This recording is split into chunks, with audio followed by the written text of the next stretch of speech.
se le ve. No se le ve la pantalla. Vale, ahora arreglamos la parte técnica. Bueno, lo primero, daros las gracias por estar aquí. Y el motivo, como comentaba antes, la presentación de nuestra masterclass en relación a los efectos especiales dirigidos a la parte de videojuegos. Si es cierto que comentaba antes, por el software que vamos a utilizar, vamos a intentar también el extrapolarlo al mercado del cine, pero bueno, vamos a ver de qué manera podemos arrojar un poco de luz a lo que estamos habituados a ver: destrucciones, fuego, explosiones dentro de nuestros videojuegos, y qué software está relacionado o sería el más propicio para ello. En mi caso soy instructor de la parte de FX y Maya dentro de CICE, ¿vale? Y vamos a hablar un poco de su funcionamiento. Quería presentaros una pequeña reel. En concreto, el software que vamos a manejar es Houdini, que a día de hoy en el mercado es el referente para tema de efectos especiales. La portabilidad y sobre todo la comunicación que hay con software como 3D Studio Max o Maya permite crear un flujo de trabajo completamente limpio y lógicamente la posibilidad de luego, a partir de ahí, todo ese desarrollo, extrapolarlo a la parte de Unreal, a la parte de Unity, ¿de acuerdo? Y que esté presente dentro de nuestro videojuego. Si os parece, damos paso a la parte de la pequeña reel. Por tiempo, lógicamente vamos a ver solo una parte y ahí ya damos paso a lo que sería la parte técnica y contaros en algunos casos sobre un caso práctico cómo se llevaría a cabo.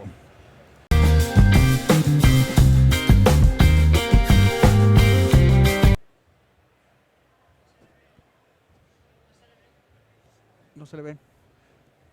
No se le ve la pantalla. Vale, ahora arreglamos la parte técnica. Bueno, lo primero, daros las gracias por estar aquí. Y el motivo, como comentaba antes, la presentación de nuestra masterclass en relación a los efectos especiales dirigidos a la parte de videojuegos. Si es cierto que comentaba antes, por el software que vamos a utilizar, vamos a intentar también el extrapolarlo al mercado del cine, pero bueno, vamos a ver de qué manera podemos arrojar un poco de luz a lo que estamos habituados a ver: destrucciones, fuego, explosiones dentro de nuestros videojuegos, y qué software está relacionado o sería el más propicio para ello. En mi caso soy instructor de la parte de FX y Maya dentro de CICE, ¿vale? Y vamos a hablar un poco de su funcionamiento.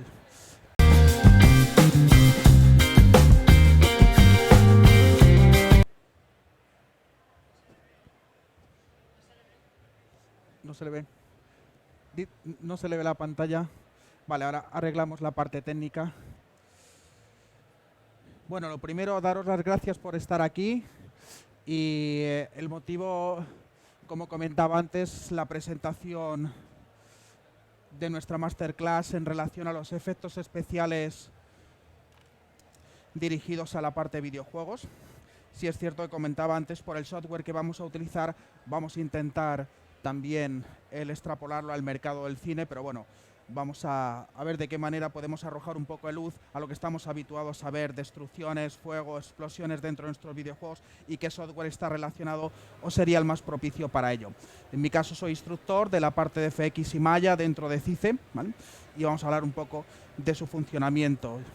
Quería presentaros una pequeña reel. En concreto, el software que vamos a manejar es Houdini, que a día de hoy en el mercado es el referente para tema de efectos especiales. La portabilidad y sobre todo la comunicación que hay con software como 3D. Bueno, sí es cierto que lo primero que se nos viene a la cabeza cuando vemos estas imágenes es pensar qué tipo de hardware están utilizando, que para nosotros no sería nada accesible. Sí es cierto que lo primero que se me vino a la cabeza la primera vez que empecé con los efectos especiales era precisamente que yo no tenía capacidad, o por lo menos posibilidad, a nivel de recursos mecánicos, de poder acceder a este tipo de efectos. Vamos a intentar ver que sí es posible, desde nuestra casa, bajo un previo aprendizaje de un cierto software, de poder llegar a realizar, lógicamente, sobre un nivel intermedio, este tipo de calidades. Lo primero y lo más importante, lógicamente, es disponer de un software que a día de hoy permita crear comportamientos dinámicos, ¿vale? Los comportamientos dinámicos son la base fundamental para los efectos.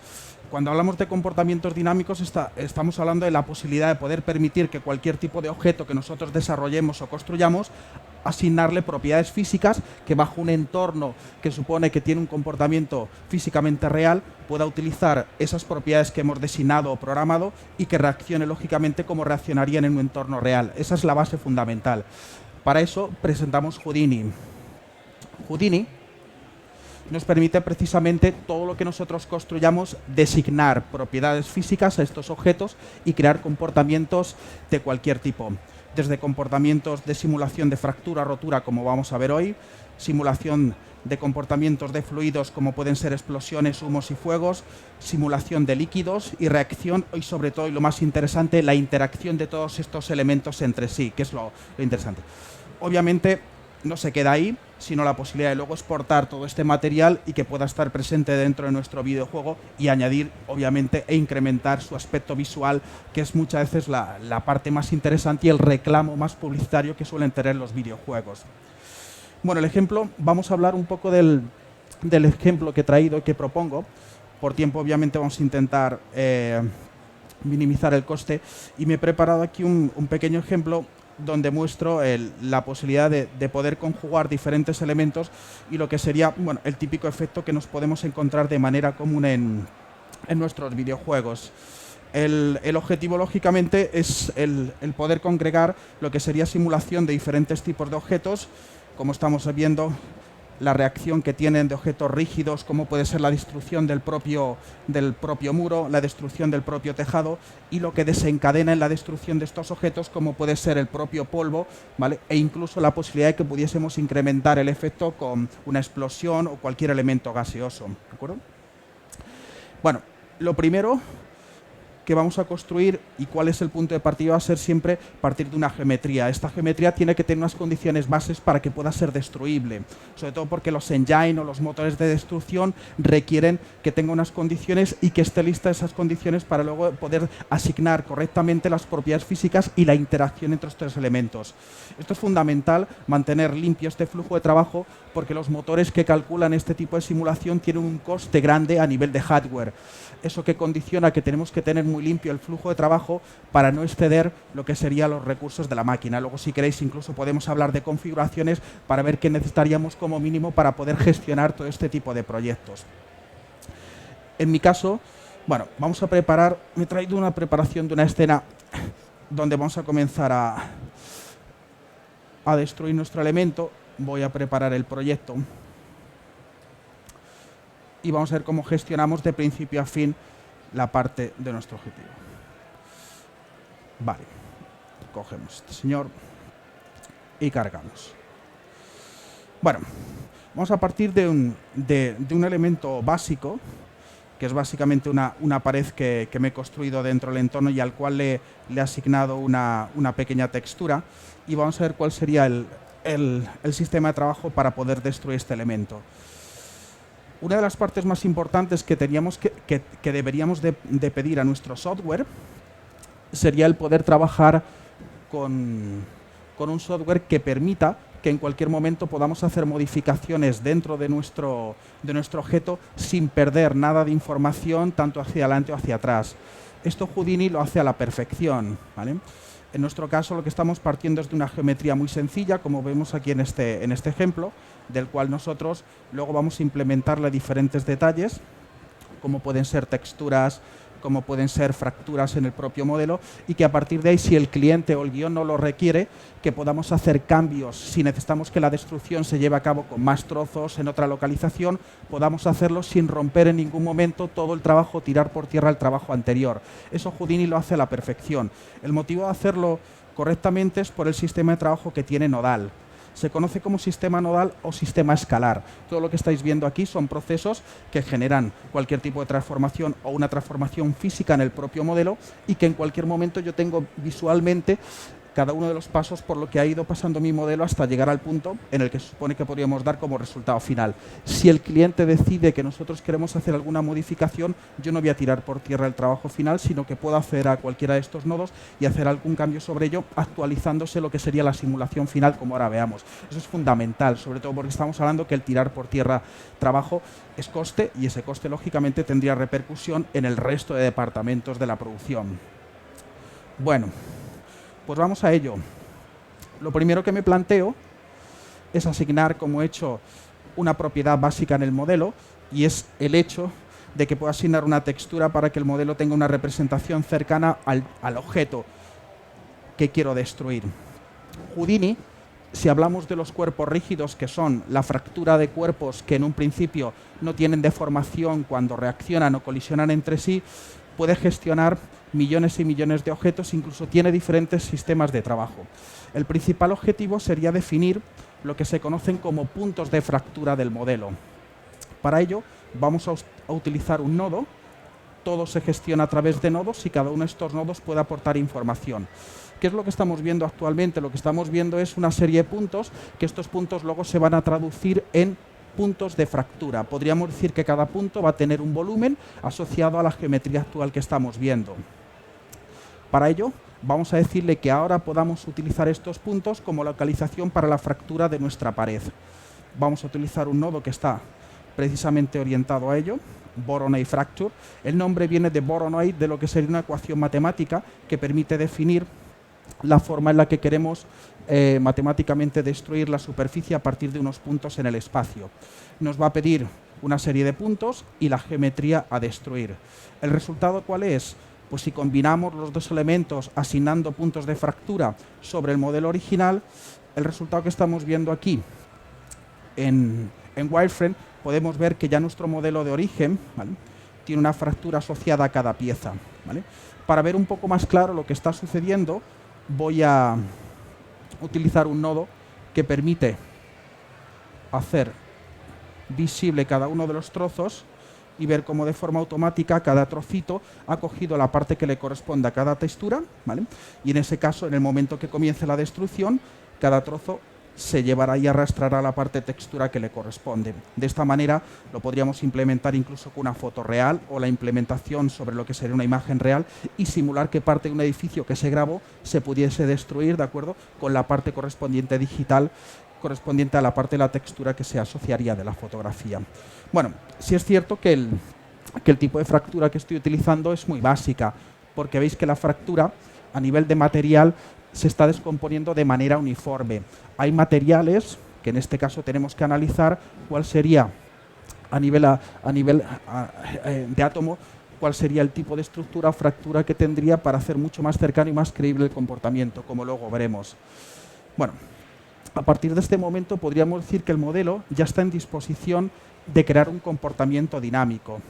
Para ver un poco cuál sería la base de trabajo y para veis que el flujo de trabajo es muy sencillo, simplemente con esta pequeña preparación, lo que voy a hacer es crear una base sobre la que me gustaría que mi pared colisionase, que sería un suelo ficticio donde podría estar nuestro propio terreno, y le voy a decir que el modelo actual, lo que es la propia pared, haga que cada uno de los trozos se conviertan en piezas rígidas. Estas piezas rígidas les va a asignar dos propiedades básicas, que son la masa, que determina el peso según su volumen, y una velocidad inicial que va a determinar la interacción o el movimiento que va a tener de inicio. Inicialmente aquí la velocidad que le asigna es 0, con lo cual parten de un estado de reposo, y salvo que haya un contacto con una fuerza o con un objeto que choque sobre ello, no habría ninguna reacción e intentarían entre ellos mantenerse. Para ello, nada, voy a determinar que estos objetos son un cuerpo rígido fracturable, le digo que me lo empaquete y me lo englobe como si fuese una única instancia, y a partir de aquí lo único que tendría que hacer es darle el play y ver un poco la reacción que van a tener entre ellos. A partir de aquí yo dejo ya de hacer nada con la máquina, ¿vale?, y es ya el propio software el que se encarga de evaluar todo este tipo de propiedades que anteriormente hemos comentado. Sí es cierto que este flujo de trabajo que acabo de hacer es poco controlable por la uniformidad que ha fracturado nuestro modelo, pero sí nos puede dar un punto de vista de inicio para hacer la cosa mucho más sencilla. Veis la reacción que tiene esa parte. Luego incluso intentaremos que las fracturas sean de manera asimétrica para hacer más interesante el modelo. Podríamos llegar a este punto y a partir de este momento podríamos decirle a Houdini que le damos al play y ver cuál sería su reacción. Lógicamente luego lo veremos con textura y la reacción es completamente natural en la reacción del modelo. Bueno, si os parece vamos a mejorar un poco más nuestra fractura. Para ello queremos controlar un poco más la forma que tenemos de fracturar el modelo. Como comentaba anteriormente, vamos a intentar no perder trabajo. Y en este caso lo que voy a hacer es que la localización de estos puntos estén repartidos o localizados donde a mí me interesa y no como en este caso que ha hecho un reparto completamente uniforme. ¿Por qué? Porque condiciones del guión o necesidad del propio guión queremos hacer que un impacto de un personaje choque directamente en cierta localización y ahí sea donde está la parte lógicamente más pequeña de su fractura y progresivamente se vaya extendiendo y perdiendo energía y haciendo que los trozos sean mucho más grandes. Vamos a intentar controlar eso. Para ello voy a volver a retomar mi objeto original y voy a hacer un pequeño cambio. El pequeño cambio es que voy a utilizar una herramienta que me va a permitir pintar y esta pintura sea donde yo decida, donde quiero que el modelo tenga una fractura mayor. Vuelvo al modelo original y voy a utilizar un paint. Este paint lo que permite es asignar atributos al modelo. Vamos a determinar que de inicio todo el modelo esté oscuro y lo que voy a hacer es elegir un color. El color que yo decida es a partir de ahí los puntos donde están localizados o cercanos a ese color donde va a generar los puntos de fractura. El resto mantendrá lo que sería el volumen original. Con eso podremos hacer una interpolación progresiva de trozos más pequeños a trozos más grandes y con eso nos iremos acercando a una fractura mucho más creíble en función de dónde estaría la zona de mayor impacto o fuerza, ¿vale? Ese es el objetivo. Bueno, pues para ello simplemente lo que vamos a hacer ahora es cambiar la información de color y le vamos a indicar que queremos pintar con un color completamente rojo. Vamos a darle a nuestro pincel, cambiamos un pelín el tamaño, cambiamos la orientación y elegimos que esta zona sería, por así decirlo, donde nos gustaría que estuviese la parte de mayor fractura. Giramos un pelín, nos venimos para esta zona, esto es. Esto se podría hacer a mayor escala e incluso combinar diferentes fuentes o localizaciones. Vale, ya tenemos definido la parte que nos interesa como foco de punto de máximo energía donde van a estar los trozos más pequeños.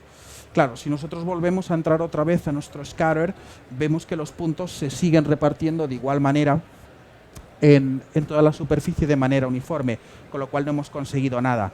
Fijaros que en ningún momento he roto todo el material o todo el trabajo previamente hecho, sino que por medio estoy conectando nodos y me estoy aprovechando del material anterior. Eso es importante por tema de tiempo y de coste en una producción, ¿vale?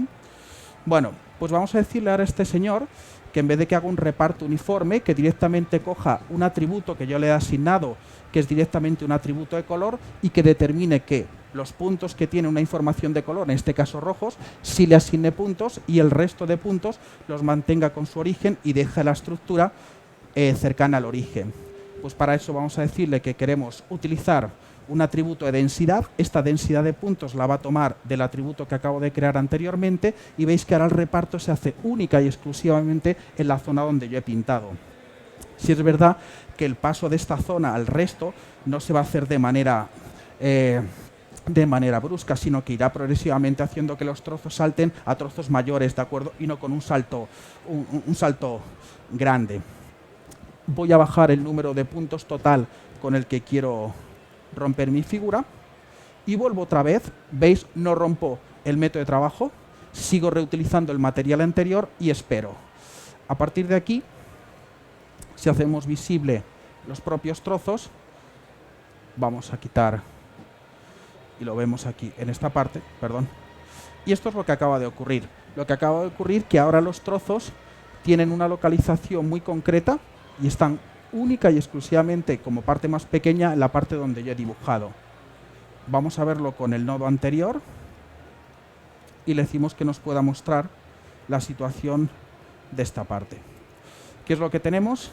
La parte donde se va a generar el impacto es muchísimo mayor con trozos más pequeños en esta zona y progresivamente se va haciendo un reparto muchísimo mayor en los extremos lejanos a ese punto. Bueno, eliminamos esta zona y volvemos a simular el modelo.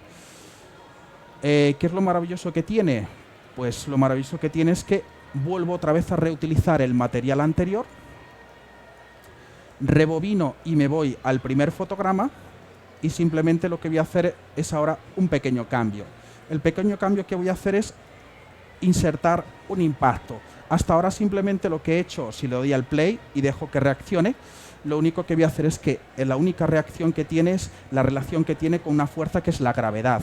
Ellos mismos buscan un apoyo, si este apoyo nos salimos de un punto de equilibrio, pues hace obviamente que se nos caiga hasta que la pared se cayese completamente. Claro, la reacción ya empieza a ser mucho más interesante porque ya el reparto, como veíamos antes, de los trozos, ya no es completamente uniforme. Eso hace que el tipo de materia que estamos destruyendo se asemeje mucho más a un tipo de hormigón, ¿de acuerdo? Un tipo de cemento, ¿vale?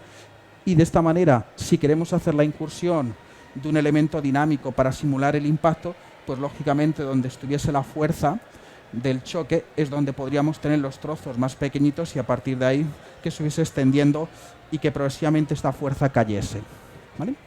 Bueno, pues vamos, si queréis, a darle un poco más de fuerza, de energía a nuestra destrucción y vamos a colocar un elemento nuevo que es simplemente un pequeño impacto que va a reaccionar con nuestro modelo. Para ello le vamos a decir que se comunique con lo anterior, vamos a ver, y vamos a situarlo en esta posición dentro del espacio. Le colocamos en un lugar ficticio. Por cierto, que este modelo no tiene por qué salir luego en la simulación, pero que sí que nos ayude a simular la reacción. Voy a quitarle. Ahí está. Vale. Si ahora mismo actualmente yo cogí el modelo, lo simulo, lo que vamos a ver es que el objeto también tiene reacción con la propia gravedad, sin indicarle lo contrario, ¿vale? Entonces, bueno, vamos a coger ahora y decirle que en vez de que caiga por el propio peso de la gravedad, que tenga una velocidad inicial y eso nos imite el comportamiento de un proyectil sobre el modelo. Buscamos la dirección del eje, sobre el eje X, y vamos a marcarle, como estamos en metros trabajando, para trabajar con una escala real, le vamos a decir que, por ejemplo, vamos a proyectarlo a 25 metros por segundo. ¿De acuerdo? Y a partir de aquí le damos al play y vemos la reacción que se produce. ¿De acuerdo? Bueno, ya tenemos un primer motivo, un segundo motivo por el cual la pared se nos está cayendo, y es la posibilidad de que primero la propia gravedad reaccione en el modelo y en segunda instancia pues sea, vamos a verlo si queréis aquí con un pequeño flipbook para que lo veamos en tiempo real, y el segundo motivo es el impacto que hemos generado con el propio modelo, ¿vale? Lógicamente, el modelo que hemos utilizado como proyectil, hablábamos de él, que no es necesario que esté presente, sino que simplemente sea una pequeña ayuda para imitar lo que sería una pequeña o microexplosión que se pudiese generar en esa posición interior, ¿vale? Vale. Si es verdad que lo que está sucediendo en este caso es que puede que haya elementos que queramos que se mantengan en su origen, como pueden ser los laterales, porque están sujetos a otras paredes y queremos que no tengan reacción sobre el modelo. Podríamos llegar mucho más allá e incluso vamos a mejorar el aspecto interior que tienen los propios trozos, ¿vale? Ahora mismo veis que la parte interior, si lo justificásemos en la rotura de una madera o en la rotura de una piedra, observaréis que tiene una forma muchísimo más irregular de lo que nosotros estamos viendo. Vía textura o vía geometría podríamos mejorar lo que sería el aspecto visual en la parte fracturable de la parte interior, y eso es lo que vamos a intentar hacer. Sigo haciendo hincapié en el hecho de que no tengo que romper nada de nuestro flujo de trabajo, sino que yo puedo retomar otra vez todo lo que he hecho antes, vuelvo otra vez a mi muro original, y en la herramienta de fractura le voy a decir que si por favor todos los trozos que se me van a fracturar, si me puede añadir detalle interior. Para ello voy a asignarle un pelín de geometría, ahora lo vamos a ver de forma más directa. Voy a decirle que el detalle de fractura sea mayor e incluso amplificamos la deformación. Como ahora mismo los trozos están superpuestos uno encima de otro, vamos a volver a utilizar nuestro Explode View, y si repasamos un poco los trozos, observaréis de lo que teníamos antes, que son los trozos con una forma completamente plana a una forma mucho más quebradiza. Podríamos mejorar muchísimo más y la máquina nos sigue permitiendo el acentuar mucho más la deformación, incrementando incluso el detalle y llegando a niveles de fractura que podrían mantener perfectamente el primer plano del modelo. Si a esto le sumamos una textura, podemos hacer mucho más creíble el comportamiento de nuestra fractura. Repito, no he roto nada del trabajo anterior, simplemente lo que he hecho es retomar el material anterior y en mi histórico hacer la incursión o modificaciones de elementos nuevos. Volvemos a darle al play y observamos que el flujo de trabajo es rapidísimo porque no estoy rompiendo nada del material anterior. Esto, lógicamente, que estamos viendo aquí, podría estar ya perfectamente en Unreal, podría estar ya dentro de Unity y con un solo clic poder actualizar la simulación que yo estoy haciendo aquí sin necesidad del operador que está delante de estos engines tuviese que tener tiempos de esperas o modificaciones a que yo actualizase mi simulación, ¿vale? Eso es muy importante, el valorar el que se tenga esa comunicación. Si observamos el resultado final, pues no solo tenemos el impacto, sino la posibilidad de los trozos interiores y esa forma quebradiza, pues nos acerca muchísimo más al tipo de materia. Si a ello le añadimos luego lo que sería la propia textura, pues lógicamente nos acercaría al trozo y nos lo haría bastante más creíble, ya no solo por su comportamiento a la forma de caer, sino también por su aspecto visual, que eso también es importante por el tema del engaño a nuestro cerebro. Bueno, vamos a continuar y vamos a seguir mejorando la forma de fractura de nuestro modelo. Si nos fijamos, voy a retomar otra vez y hablamos un poco de los trozos que teníamos antes. Entramos en nuestro histórico. Hasta ahora lo que teníamos, vamos a verlo, esta parte, eran trozos que en un principio se destruían o se rompían desde su parte interior izquierda hacia su parte interior derecha. Vamos a intentar mejorar la fractura añadiendo trozos mucho más pequeños e incluso en la parte interior del modelo. Repito, todo esto lo que está haciendo es mejorar el aspecto visual y hacer mucho más creíble la rotura del propio modelo. Vamos a coger y directamente vamos a colocar un elemento intermedio. El nuevo elemento intermedio que vamos a utilizar, voy a quitar este señor y lo que le voy a decir no solo que me genera aquí los mismos puntos, vamos a reducir un pelín y vamos a hacer que estos puntos pueda utilizarlos como volumen de fractura. Para eso vamos a colocar el hermano menor del Voronoi Fracture y tenemos un nodo nuevo que permite reutilizar los puntos anteriores y definir sobre ello un volumen. Puntos de fractura y cogemos el modelo a fracturar, ¿de acuerdo? Él nos está pidiendo la geometría a fracturar y los puntos de impacto. Vamos a reducir un pelín esta parte.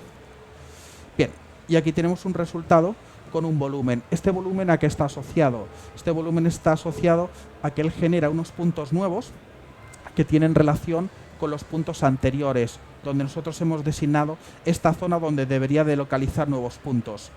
Estos puntos tienen de especial, si los comparamos con los anteriores, que pueden estar presentes en 3 localizaciones. Estas 3 localizaciones podríamos hacerlos que fuesen en la parte interior, en la parte exterior del modelo y en la parte de la superficie, con lo cual nos está haciendo 3 categorías de puntos, añadiendo mayor detalle en la fractura. Voy a reducir un pelín la densidad de puntos y la resolución también, voy a hacerlo un poco más. Ahí está este punto. Y vamos a irnos directamente a la herramienta de fractura y vamos a ver lo que sucede. Esperamos que calcule los datos nuevos y analizamos sobre todo la diferencia que va a haber con los trozos anteriores. Como siempre vamos a intentarnos que nos dé feedback con la reacción nueva. Vale, ¿y qué tenemos de nuevo? Lo que tenemos de nuevo es que tenemos no solo los trozos originales, sino que entre medias de estos trozos originales se han creado trozos más pequeños debido a que tenemos la posibilidad de tener una reacción con puntos interiores que anteriormente no teníamos. Esto ha hecho a la superficie con mayor detalle sobre el propio modelo. ¿Vale? Bueno, vamos a intentar con todo este volumen de geometría volver a simular el modelo. Deshabilitamos el test del número de trozos. Es importante que guardemos por no confiarnos en ningún momento. Y una vez que lo tengamos guardado, vamos a intentar volver a simular con un volumen de trozos infinitamente superior y ver si su reacción es tan inmediata. Veis que a priori el coste que tiene es mayor porque ya estamos manejando una cantidad de objetos relativamente mayor, pero aún así tiene capacidad de poder representar y poder mostrar la simulación de forma relativamente rápida. Esto tiene un coste, como estamos viendo, casi inmediato y podemos ver el resultado casi inmediato. Tiene relación lógicamente con el hardware, pero sí es verdad que también el software y el flujo de trabajo que estoy utilizando relativamente limpio está haciendo que el proceso sea rápido. Paramos ahí en ese punto y volvemos otra vez a mostrar, una vez que se ha hecho la simulación, vamos a ver el resultado.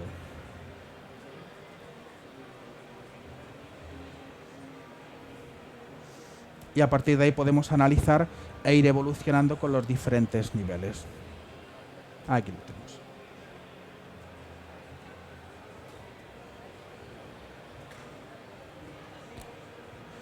Bueno, una vez que estamos contentos con nuestra simulación, rebobinamos y damos al play, ¿de acuerdo? Y vemos la destrucción de objetos. Podríamos contabilizarlos, pero la verdad es que nos saldrían bastantes cientos y miles los trozos que está controlando. Y veis que en un espacio de tiempo relativamente corto y con un hardware no excesivo, podemos estar manejando este tipo de simulaciones a una escala media-alta, como nos hemos encontrado en los ejemplos anteriores dentro de la demo reel. Bueno, a partir de este momento, ¿qué decisiones se toman? Bueno, se toman decisiones del hecho de que una vez que se ha computado y se ha simulado esta parte, nosotros no tenemos por qué continuar, sino que le podemos decir a la máquina que esta información la almacene en disco, ¿de acuerdo? Y ya no tenemos que volver a recomputar. Y a partir de ahí, seguir con los siguientes niveles. Esto viene a razón de que cuando se trabaja un efecto de este tipo no se trabaja de una sola vez, sobre todo porque a día de hoy no hay máquina que pueda gestionar todo este volumen de información y sobre todo el comportamiento de los diferentes objetos dinámicos, como pueden ser los trozos más pequeños que estáis viendo, que serían las pequeñas partículas que están en la base del suelo, que nacen de lo que serían los trozos principales y los trozos más grandes, así como la reacción que tendría el propio humo. ¿Cómo se gestiona? Pues esto se gestiona de una forma piramidal y hasta que no está trabajado, hasta que no está finalizado e incluso almacenada la simulación de uno de los niveles, no se pasa al siguiente nivel de los diferentes efectos. ¿Cómo se podría gestionar o cómo se podría trabajar una simulación de este tipo en la que aparecen diferentes elementos dinámicos de diferentes categorías? Normalmente se trabaja de mayor a menor, ¿vale? Físicamente, ¿vale? Hay reacciones que producen otro tipo de reacciones. Pues precisamente tenemos que tomar de la física ese tipo de reacciones y son las que marcarían el inicio de por dónde comenzaríamos y por dónde continuaríamos en la simulación de los siguientes niveles. Todo ello dando paso que en estos puntos intermedios donde pasamos al siguiente nivel se ha almacenado en disco la configuración o la simulación que ya tenemos para que la máquina ya no tenga que computar esa fase, ¿de acuerdo? Y podamos seguir con la siguiente fase reutilizando la fase anterior. Eso se conoce como caché. Lo que es la caché es la simulación que hasta ahora habéis visto que se iba procesando en memoria, directamente se procesa directamente en disco. Una vez que está procesado en disco, la máquina se libera completamente de memoria de ese cómputo y a partir de ahí nosotros en tiempo real podemos ver ya la simulación hecha. Lo que tiene especial es que ahí ya no podemos hacer cambios porque ya se ha almacenado, pero sí es cierto que, como hemos visto antes, puedo volver otra vez a hacer modificaciones en mi histórico, volvería a hacer la simulación almacenando el disco y volvería a reutilizar el material. Para ello, voy a coger ahora y directamente le voy a decir que lo que estoy viendo aquí, que por favor me lo almacene el disco para luego poder gestionarlo y poder verlo en tiempo real sin preocuparme de la simulación que tendría. Para ello, voy a utilizar un nodo que me permite almacenar estos datos en disco. Voy a darle la localización donde quiero que esté. Vamos a irnos a sim y le damos, por ejemplo,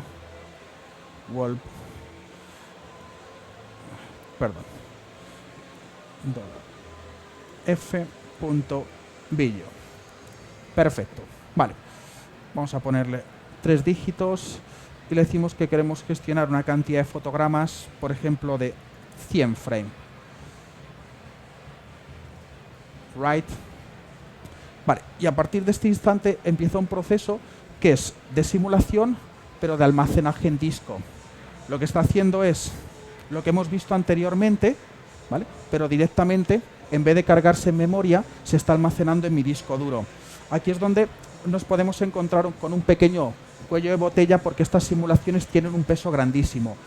En términos de peso grandísimo, ¿a qué estoy hablando? Bueno, el proyecto que estáis viendo aquí, en concreto, de la escena que os he presentado, el total de proyecto ocupa aproximadamente como 100 gigas, ¿de acuerdo?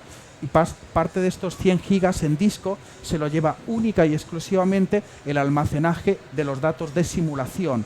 La propia escena no llega ni a 1 mega, ¿de acuerdo? Y el resto son los datos de simulación. Bueno, si es verdad que una vez que está almacenado esto en disco ya no tenemos la necesidad de preocuparnos de memoria ni de proceso, porque ya está tirando según la velocidad y el proceso que nos permita de lectura y de escritura en el propio disco, y agilizar un poco más el proceso. Pero es la parte así un poco más drástica o dramática, que es con el hecho del espacio en disco que ocupa. Sí es cierto que al ser un componente relativamente económico nos podemos permitir el lujo de poder trabajar con almacenajes del disco grande. Bueno, ¿qué es lo que tenemos? Lo que tenemos es el almacenaje de la caché. Vamos a decirle que ahora lo lea directamente el lugar donde hemos escrito, ¿vale? Vamos a cargarlo. Sí, reload. Conectando a esta parte. Ahí está. Vale, a partir de este momento podríamos incluso gestionarlo por otro nodo aparte. Y en este nodo hacer una llamada a lo que hemos almacenado. Fijaros que he almacenado muy básico y me está ocupando ya 1 giga en el propio espacio en disco. Podría apagar la simulación, o incluso el nodo que gestionaba antes la simulación, podría deshacerme de él, y a partir de este momento ya no tengo que simular nada, ¿vale? Automáticamente lo que tengo es que la simulación la está leyendo directamente el propio disco, y veis que, dependiendo ya del propio hardware, el poder moverme hacia adelante, hacia atrás en lo que está sucediendo, ¿vale? Con esto, una vez que tenemos almacenado la información en disco de lo que sería la primera parte de la simulación, podríamos decir que el primer nivel de nuestra pirámide está finalizado. Esto ya nos permite ir a un segundo nivel. Este segundo nivel nos va a permitir, por ejemplo, gestionar o generar los trozos más pequeñitos a partir de los grandes. Tener en cuenta que físicamente, ¿vale?, los trozos pequeños no tienen reacción física sobre los grandes. Al contrario, los grandes sí desencadenan una reacción de los trozos pequeños. Por eso se hace con esta estructura, sobre todo porque no tenga que la máquina gestionar todo el volumen de información de una sola vez, que sería un auténtico disparate o locura. Vale, pues si os parece, vamos a ver ahora cómo manejaríamos los trozos más pequeñitos de nuestra simulación. Bueno, una vez que tenemos visible la parte de los trozos grandes, Houdini nos permite el poder utilizar grupos, y que estos grupos, si los vemos aquí, vamos a desempaquetar todo el material aquí, y así vemos la información que se ha almacenado con esta simulación. Vemos que se retoma la propia textura, y yo puedo darle ya al play y podría ver directamente lo que sería la simulación del propio modelo con la textura terminada. Vemos como cada trozo sigue manteniendo lo que sería el trozo de textura, se arrastra con él, con lo cual ya no hay problema de que la textura patine o no siga a su parte original del modelo. Bien, ¿qué decisiones tomamos a partir de este momento? Bueno, la decisión que tomamos es que él nos ha, como forma de trabajo, nos ha facilitado muchísimo el camino y nos ha generado 2 grupos. Estos 2 grupos permiten gestionar lo que sucede en la parte interior de la fractura y permite gestionar lo que sucede en la parte posterior de la fractura. Esto lo voy a utilizar precisamente para quedarme solamente con una parte de la fractura y decidir que estos trozos más pequeños nazcan exclusivamente de la parte interior. Esto que estamos viendo aquí es la simulación o la parte geométrica que pertenece única y exclusivamente a la parte interior. Sabemos que hay una fractura, pues lógicamente esta parte de la fractura corresponde a los trozos que determinarían la fractura y se produce siempre en su parte interior. El gestionar esta parte y el poder almacenar esta información es precisamente para que luego yo pueda trabajar única y exclusivamente con esta zona. Esta zona me puede servir para determinar que puedan nacer de ciertas zonas o ciertas localizaciones. Por ejemplo, voy a decirle que solo me deje los puntos originales del modelo. Voy a eliminar la geometría y dejaría solo puntos. De estos puntos incluso podría llegar a hacer una limpia, ¿vale? Y determinar que a partir de estos puntos ellos podrían fabricar nuevos trozos y que estos trozos tuviesen, bueno, un tamaño muchísimo más pequeño y fuesen lo que nos aportasen la segunda categoría de trozos, que serían los más pequeñitos, los que pueden ser pues, los debris, polvo o pequeño escombro que vendrían asociados a los principales.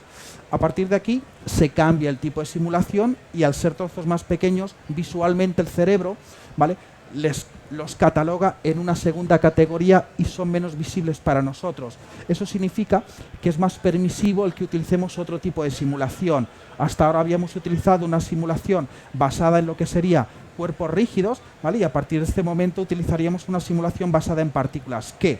Esta simulación basada en partículas permite obviamente la interacción entre ellos, pero hay ciertos atributos que no tienen por qué ser visibles. Vamos a ver cómo funcionaría este tipo de simulación.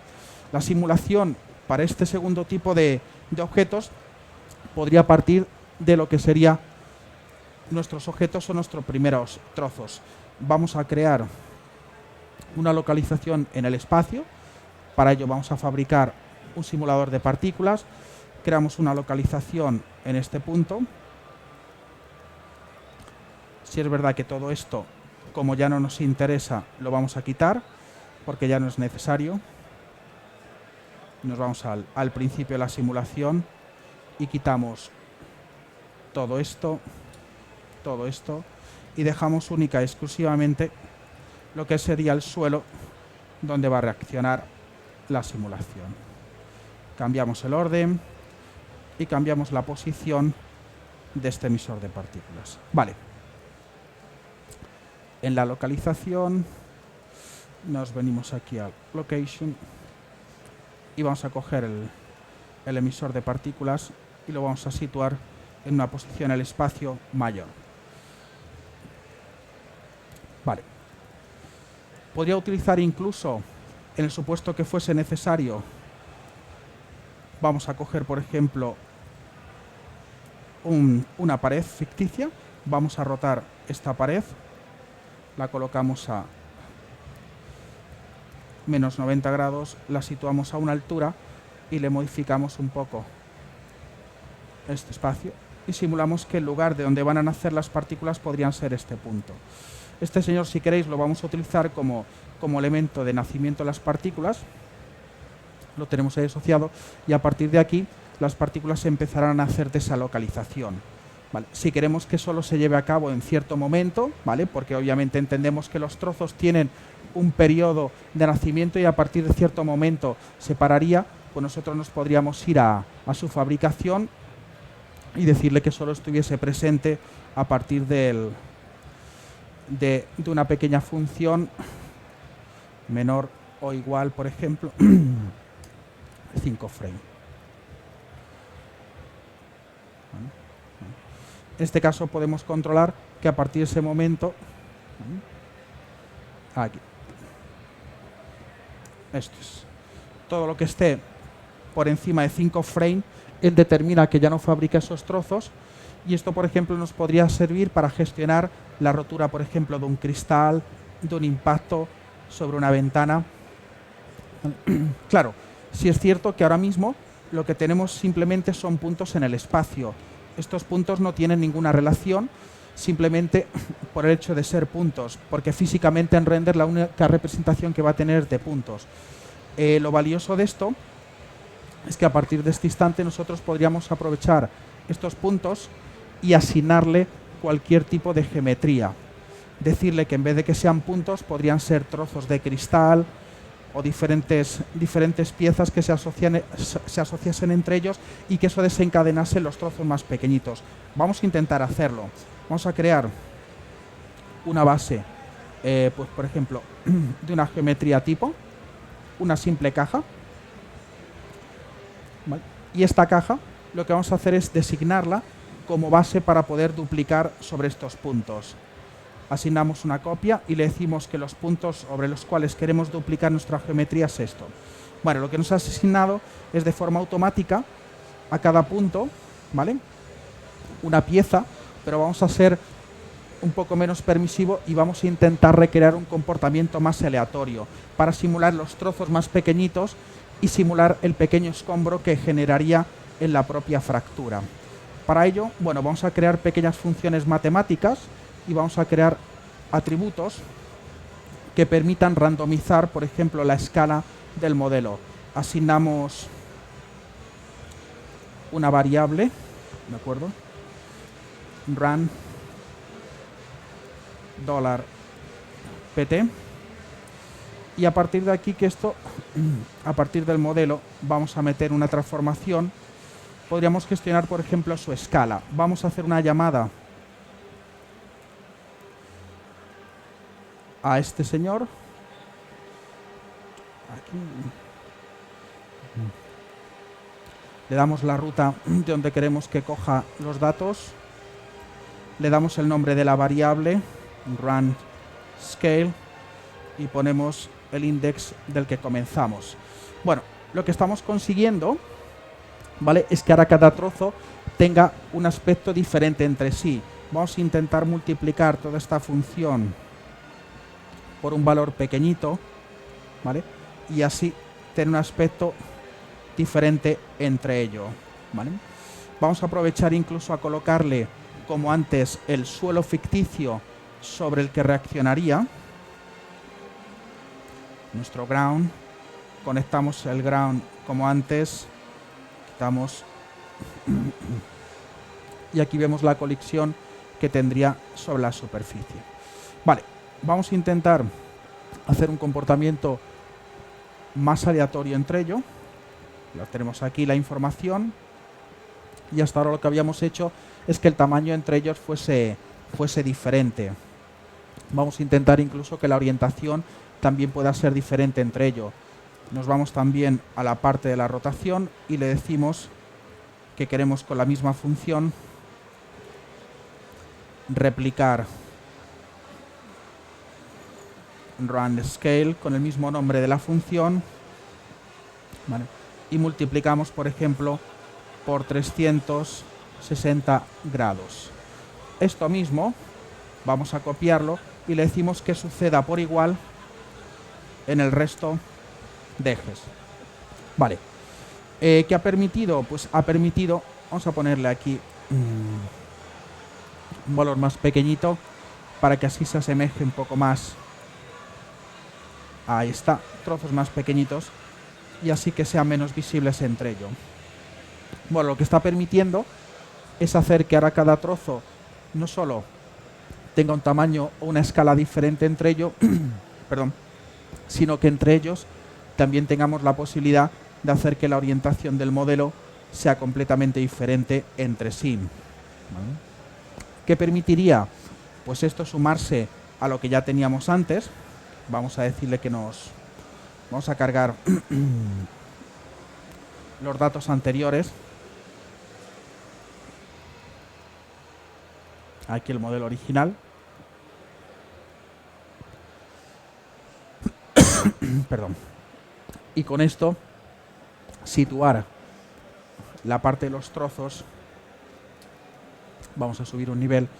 Vamos a coger que la localización del grid sea un poco más baja y tenga justo relación con el lugar desde el cual se fabricaría la foto. Lo echamos un pelín hacia adelante. Vale. Vamos a darle al play y tendríamos la suma de los dos elementos. ¿Vale? ¿Qué tenemos? Tenemos una reacción que tiene que está asociado a los trozos más grandes, y luego tenemos una relación de los trozos más pequeñitos que permiten acercarnos a lo que sería un compendio de dos elementos, y como siempre vuelvo a hacer hincapié, tener una representación mucho más creíble en el modelo. Bueno, a partir de este punto podríamos decir que el segundo nivel de la pirámide lo tenemos finalizado. Tenemos la reacción de los elementos rígidos, tenemos la reacción de los trozos más pequeños o partículas, y a partir de aquí estas partículas o los cuerpos rígidos principales podrían crear una tercera reacción que correspondería a la parte del humo. Houdini permite crear efectos de gases, permite crear explosiones, permite crear humos, ¿de acuerdo? Permite crear lava y reacción de diferentes tipos de cuerpos gaseosos. A partir de aquí podríamos coger como base de trabajo, esto lo vamos a guardar, sobreescribimos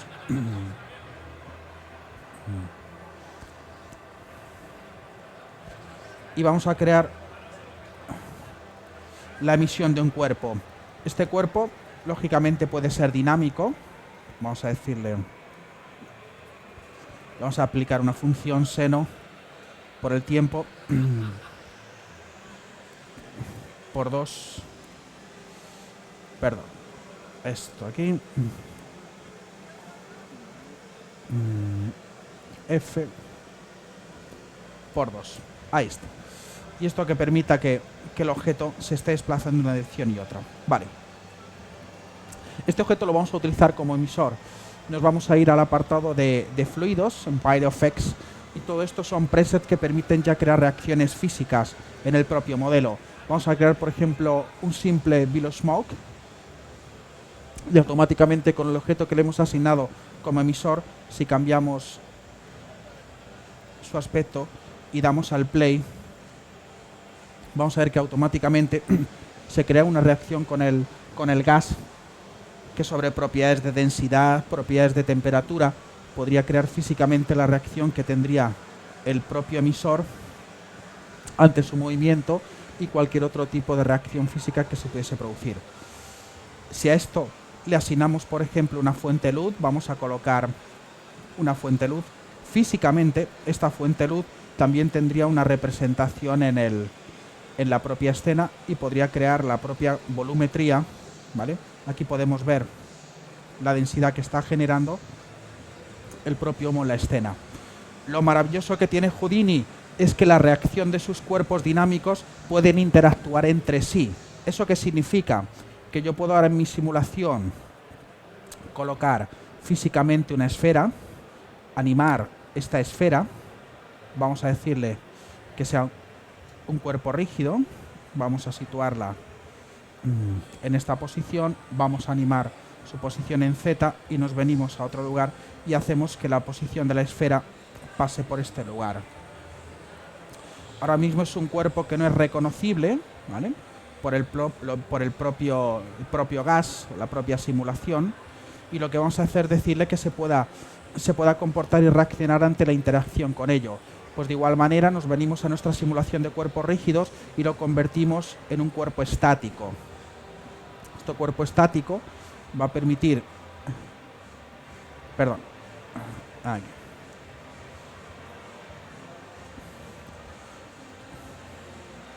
Que cualquier desplazamiento que tenga el objeto dinámico pueda interactuar sobre ello. Vamos a verlo un pelín hacia atrás.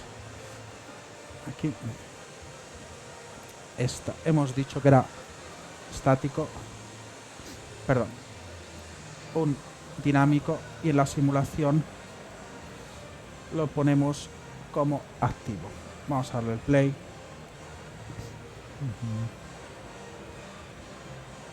Y vamos a situarlo en la posición, por ejemplo, en esta posición. La esfera la situamos, vamos a situarla en este lugar. Aquí está. Damos el play. Y aquí vemos la reacción que podría tener con el cuerpo rígido. Vale, ¿qué es lo maravilloso? Lo maravilloso de esto es la interacción que podemos tener entre los diferentes cuerpos para la colisión, interacción y multiplicar así las posibilidades de interacción con el propio modelo, ¿vale? Ese es uno de los aspectos más maravillosos que tiene Houdini a la hora de trabajar con multitud de objetos dinámicos.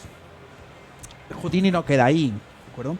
Houdini tiene también posibilidad de poder gestionar otro tipo de simulación de cuerpos. Me he traído aquí otros pequeños ejemplos donde podríamos mostrar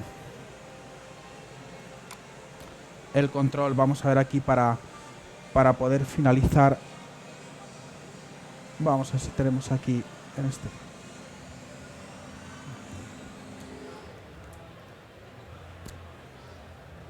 Vamos a ver algún ejemplo más. Por ejemplo, para la gestión de partículas, pero orientadas a lo que sería a objetos deformables. A ver si me permite esto aquí. Load file.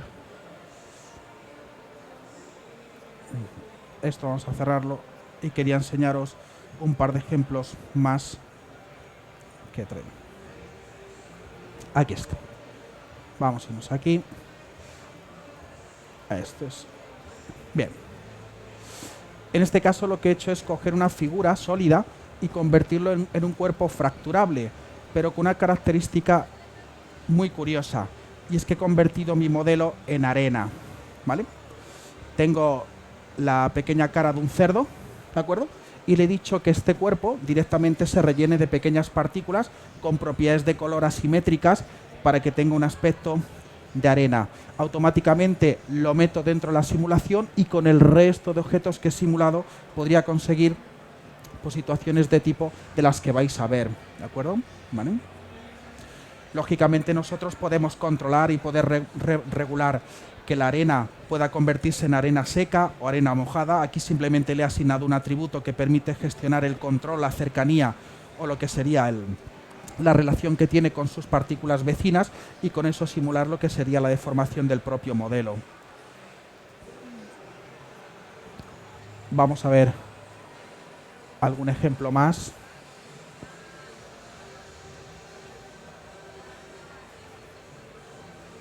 Por ejemplo, la gestión de soft selection. Los soft selection son cuerpos que pueden ser deformables en el momento que interaccionan con un cuerpo rígido, ¿de acuerdo?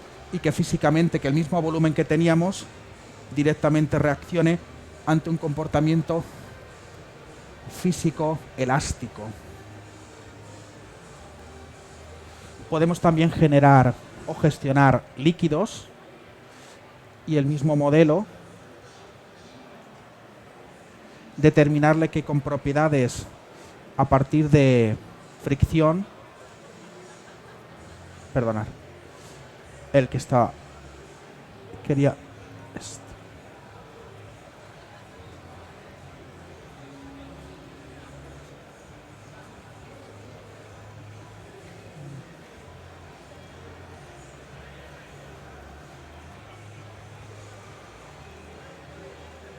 A estos.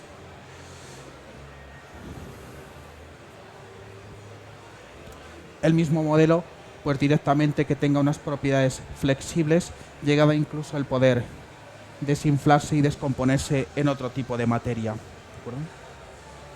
Bueno, veis que las posibilidades que ofrece Houdini son infinitas, ¿vale? Tocando los diferentes materiales o comportamientos que puede tener un objeto y sobre todo la reacción y la interacción que puede haber entre cada uno de ellos, permitiendo lógicamente hacer que una escena completa tenga una interacción o un flujo completamente bidireccional entre los diferentes objetos, independientemente del tipo de categoría o propiedades físicas que tenga el objeto. Pues nada, por mi parte, muchísimas gracias y espero haber arrojado un poco de luz para ver un poco el funcionamiento de lo que estamos viendo a día de hoy en el apartado audiovisual y de efectos de los videojuegos. Antes de iros, os recomiendo que rellenéis la pequeña hoja porque se está sorteando una beca del 100% para estudio de un curso a elegir dentro de CICE. Muchísimas gracias y a disfrutar de la feria.